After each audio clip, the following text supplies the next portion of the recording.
Hi guys, eto guys, nagiinit ako ng tinapay sa kawali. Pakatapos ko kasi guys, prito ng itlog.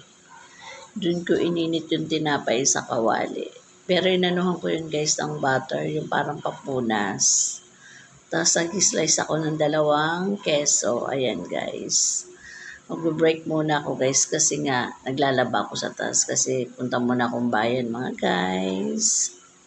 Iwanan ko muna yung aking labada sa taas sa terrace guys. Ayan guys, break muna si Manay.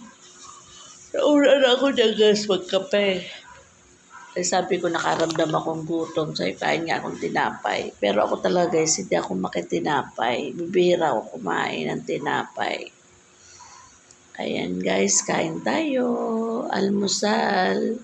Ang almusal ko guys, alas 10. Kasi pag maaga talaga guys, hindi ako makakain. Hanggang kape lang ako. Bye guys. Thank you. God bless po.